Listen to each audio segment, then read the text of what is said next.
प्राजक्ता बचपन से ही बहुत चंचल स्वभाव की थी।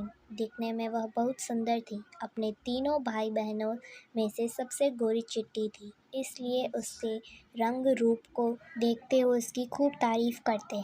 माता पिता के साथ जब वह शादी ब्याह में जाती तो सभी का केंद्र बिंदु प्राजक्ता के ऊपर ही चला जाता, क्योंकि वह नृत्य में बहुत निपुण थी और उसे सब स्टेज पर आमंत्रित भी करते थे। प्राजक्ता के हुनर को और निखारने के लिए उसके पिता ने उसे अच्छे शिक्षक के पास भेजना आरंभ कर दिया। धीरे धीरे प्राजक्ता नृत्य कला में और निपुणता हासिल करती गई। अब वो अपने गुरुजी के साथ स्टेज परफॉर्मेंस भी करती थी, जिससे उसका नाम स्कूल में और बढ़ने लगा। पढ़ाई तो प्राजक्ता से इतनी नहीं होती, वो अपने भाई बहन जितनी नहीं कर पाती थी, पर उसकी नृत्य कला उसे हमेशा सबकी आंखों का केंद्र बना देती थी। यूँ तो उसके भाई बहन उसकी कामयाबी से बहुत खुश होते थे, पर प्राजक्ता जब उसे रूखा व्यवहार करती तो वो खिंच भी जाते थे। प्राजक्ता अपना पुरस्कार कभी अपने भाई बहनों के साथ नहीं बांटती थी, इससे उसके भाई बहन उससे दूर होते जा रहे थे। इस बात से बेखबर प्राजक्ता अपने अहंकार के नशे में चूर कामयाबी की ऊंचाइयों को छूती चली गई। महज 20 साल उम्र के में उसने नृत्य में अपना खूब नाम कमाया। उसके बाद उसने एक डांस रियलिटी शो में हिस्सा लिया। वहाँ भी उसके नृत्य की जमकर तारीफ होती थी।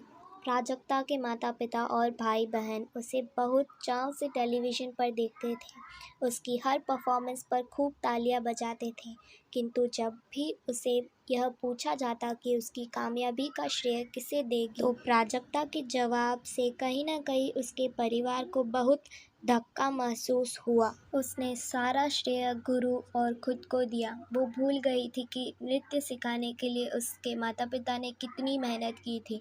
गुरुजी की फीस जोड़ने के लिए उसके पिताजी ने ओवर टाइम की थी। अपने पिताजी को यूँ ओवर टाइम करते हुए देख उसके भाई ने पिताजी को सहयोग दिया था। वो घर घर जाकर ट्यूशन पढ़ाता था। प्राजक्ता के बढ़ते खर्चों को पूरा करने के लिए उसकी माँ ने आचार पापड़ का काम शुरू कर दिया, जिससे उसकी दोनों बेटियां उसके हाथ बढ़ाती थीं।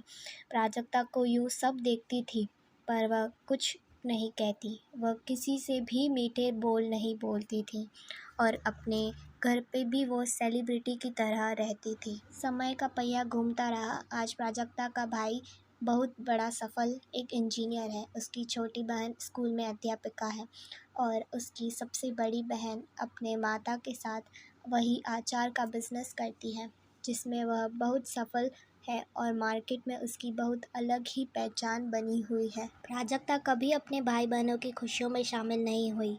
उनकी शादी में भी वो नहीं गई थी, क्योंकि उनसे नृत्य जगत का एक जाना माना नाम थी। उसके भाई बहन के ससुराल वाले उसके हिसाब से दर्जे में छोटे थे, अतः भाई बहनों से वह उसने निश्चित दूरी बना रखी थी। दिलों में बचपन से ही फासले तो थे ही। यदा कदा प्राजक्ता अपने माता पिता से मिलने आती थी। प्राजक्ता के बहुत कहने पर भी उसके माता पिता अपना छोटा सा प्यारा घर नहीं छोड़ते। वो दोनों प्राजक्ता के इस बड़े बंगले के मकान के रूप में तैयार नहीं थे और प्राजक्ता के लिए इस छोटी सी तंग गलियों में आना अपनी शान के खिलाफ था। कुछ समय पहले उसके पिताजी का देहांत हो गया। क्योंकि प्राजक्ता उस समय विदेश में थी, इसलिए उसका इंतज़ार किए बिना उसके भाई ने पिताजी का अंतिम संस्कार कर दिया।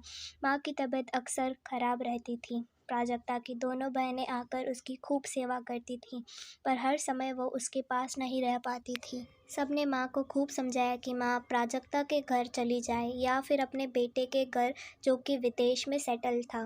पर प्राजक्ता के घर ना जाकर माँ विदेश में अपने बेटे के पास चली गई। वक्त गुजरता चला गया। अब प्राजक्ता की भी उम्र बढ़ गई थी। उसके अहंकार और गुरूर की वजह से उसकी ज़िंदगी का कोई भी आगमन नहीं हुआ, पर आज भी वह उस बड़े से आलीशान घर में बिल्कुल अकेली और तन्हा थी।